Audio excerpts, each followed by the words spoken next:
Bonsoir mes amis, ce soir je voudrais vous parler du passé du subjonctif.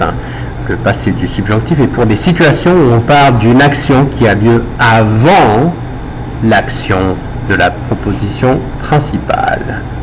Et bien sûr, dans la proposition principale, il faut une situation qui exige l'emploi du subjonctif dans la proposition relative, c'est-à-dire une situation de doute, de nécessité, de volonté, superlatif, etc.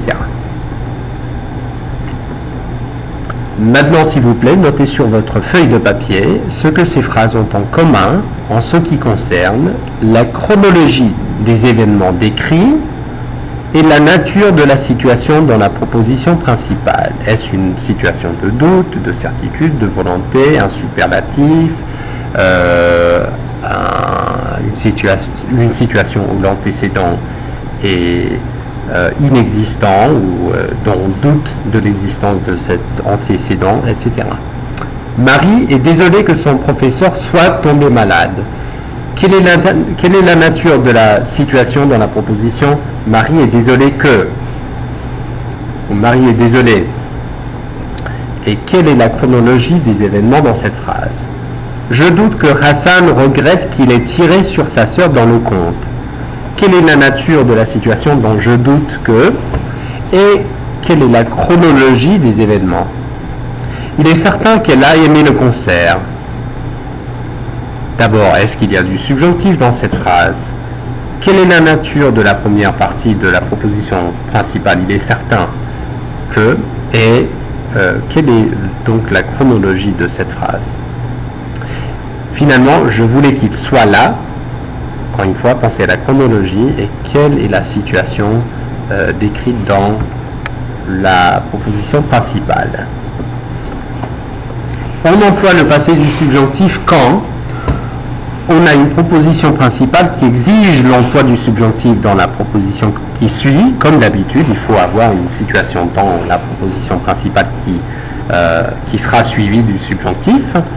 C'est-à-dire qu'il faut un changement de sujet, une situation de doute, de volonté, de nécessité, une proposition qui suit un superlatif, etc. Par exemple, je doute qu'elle, je doute que, est toujours suivi du subjonctif. Donc, on a déjà une proposition qui sera suivie du subjonctif, qui exige généralement l'emploi du subjonctif. Mais comme on parle de quelque chose qui s'est passé dans le passé, elle a aimé le film, il faut mettre cette partie-là de la proposition relative au passé du subjonctif. Alors, je doute qu'elle ait aimé le nouveau film d'Audiard. L'action de la proposition relative, après le que, doit précéder l'action de la proposition principale, ou cette action doit être avant, d'accord, doit se situer avant l'action de la proposition principale. On cherche quelqu'un qui est vécu à Paris. Au présent, on cherche quelqu'un. Cette personne a vécu à Paris avant qu'on cherche cette personne. Comment est-ce qu'on forme le passé du subjonctif? Bon, le passé du subjonctif n'est pas difficile à former.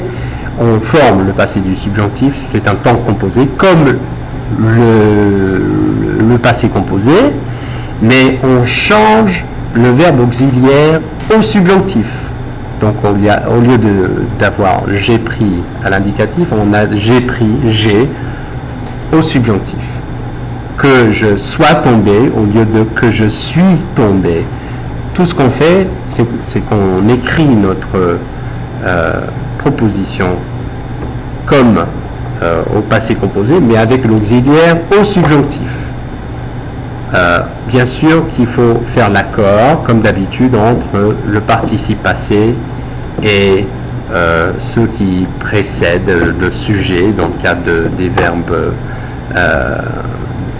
dont le verbe auxiliaire est être, généralement, genre Dr. Mrs. Vandertramp. Et on suit aussi les mêmes règles pour l'accord quand on a un objet direct qui précède un verbe au passé du subjonctif avec avoir. Attention, on emploie le présent du subjonctif quand deux actions ont lieu en même temps dans le passé ou quand l'action du verbe au subjonctif a lieu après l'action du verbe de la proposition principale. Donc, nous ne pensions pas que ce soit aussi difficile. La chose qui était difficile au moment où nous pensions que ce ne serait pas difficile. Christelle était contente que son frère l'accompagne. Son frère l'a accompagnée au moment où elle était contente. Ou bien Christelle était contente avant que son frère l'accompagne en sachant qu'il allait l'accompagner.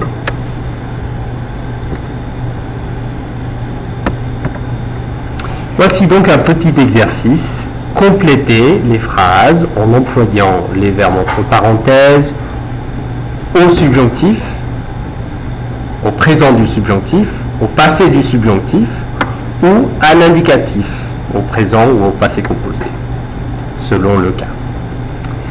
Merci, bonne soirée et n'oubliez pas d'apporter vos réponses en classe demain. Nous travaillerons encore un peu sur ce sujet avec d'autres exercices.